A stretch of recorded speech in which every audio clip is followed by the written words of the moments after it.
Hello, my name is Ariel and I'm back with a new video. And in today's video I'm doing something a little different than a normal sewing video. I'm actually going to be doing a sewing pattern haul. I've got a bunch of new patterns right before the end of the year and about one after the new year, which I know kind of goes against my New Year's resolution, but come on. When you see a pattern and you just love it, you gotta get it. And I'll link in the description below the places that I got these. Some of them I got in person, some of them I bought off of Etsy. So, I think I'll begin with the most newest, which is actually a PDF pattern that I bought online of this 1949 blouse with shawl collar. I bought it from Vintage Sewing Vignettes. I will link them in the description below. I love the sleeves on this. I think they're very cute. I do really love the shawl collar. You can have it open, or I can make use of all the pretty pins that I have collected but never wear.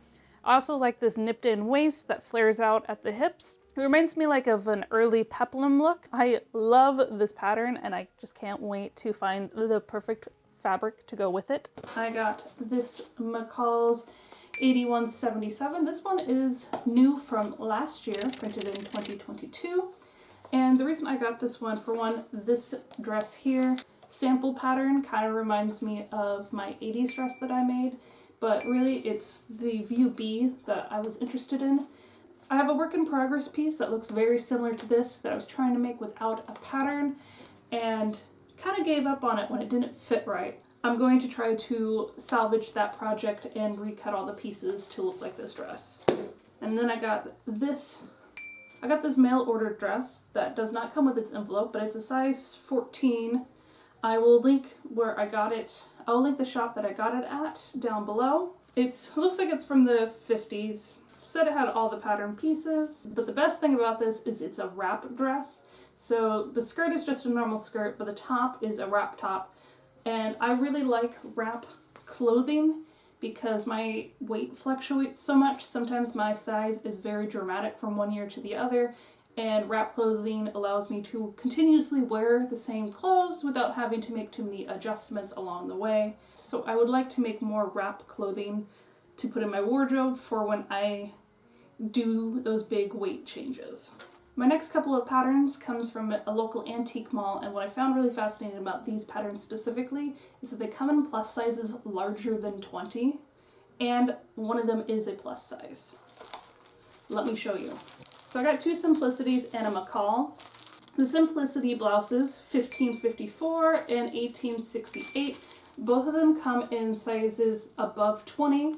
1868 comes in size 40, and 1554 comes in size 42. What I find most interesting is it goes from size 20 to size 40, and based on the measurements below, after size 20 they go by bust sizes, and I've personally never seen a vintage pattern go above a 38 bust, which from my research I found that anything a size 18 or a 36 bust and above is considered plus size, although these waist measurements definitely don't seem very plus size. But the fact that they exist is fascinating. I did not know that they had patterns from this era that go above 20. But as far as the patterns themselves go, the 1554 is pretty basic. I just wanted it because I have a problem. But what I really like is the 1868 one. Absolutely adore these sleeves. I mean, the short sleeve is cute, but oh my gosh, that View 1 with the with the wide cuff, amazing. And then I do like the two-tone sleeve of View 3, and I also really like the collar of View 1. I do think I will make at least one version of this blouse, and I like that it's a size 18 because size 18 at a 36 bust only really requires a waist adjustment for me and just the hintest of hip adjustments. So I'm really excited that I found a pattern that I don't need to make that many adjustments on. And then as far as the McCalls pattern, which is 5947, that is a size 20. I so seldomly find size 20 in vintage patterns that I always, if I can afford it, I will buy it. With that being said, I don't usually wear suits ever at all, but it is very cute. I do really like the fishtail I do really like the gathered fishtail at the back, and I might consider making this. I do work in an office, so having a nice office suit would be quite... And then my last one is a Butterwick pattern. I actually really like Butterwick patterns. I don't have very many of them, but I just think they're fun. And this one is an apron. It is Butterwick 8797. I really liked View B in particular for its arched waistband with the little bow on it and the little bow detail around the trim. And what I really like to do with aprons is make them into skirts or pinafores. And that's a project that I'm thinking about doing for a video this year, is making vintage patterns and taking vintage apron patterns and turning them into pinafores. There are some really cute apron patterns out there. Anyway, that is my recent pattern haul.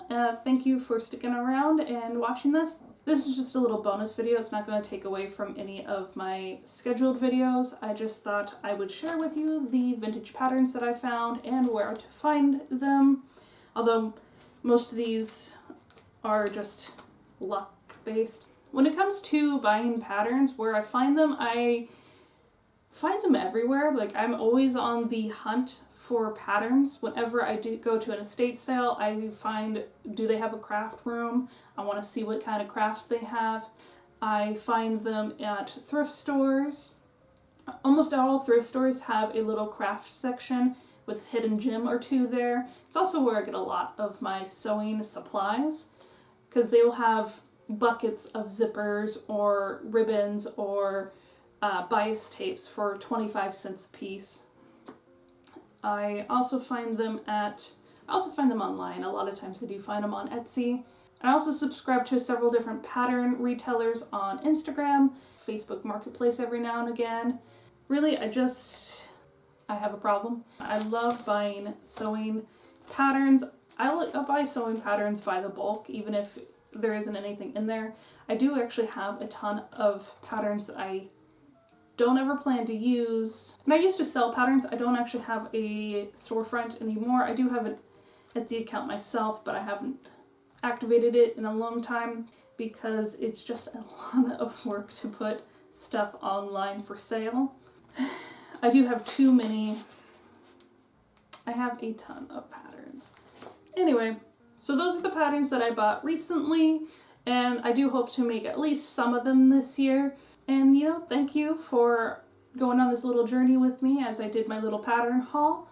And if you like this kind of stuff, like haul videos, I could do more of them. I do often buy my patterns or buy sewing materials in bulk, or I'll get it for free in bulk, usually as a blind gift, so it's all new to me as I'm opening it.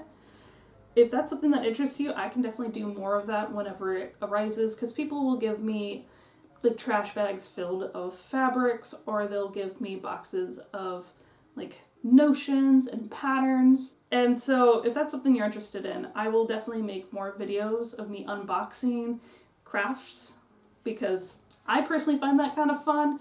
I don't know if any of you find that kind of entertaining. So let me know and we'll go from there. If you like this video, consider liking and subscribing. I release a new video every other Sunday and occasionally a bonus video like today. And until the next time, you have a good day. Bye.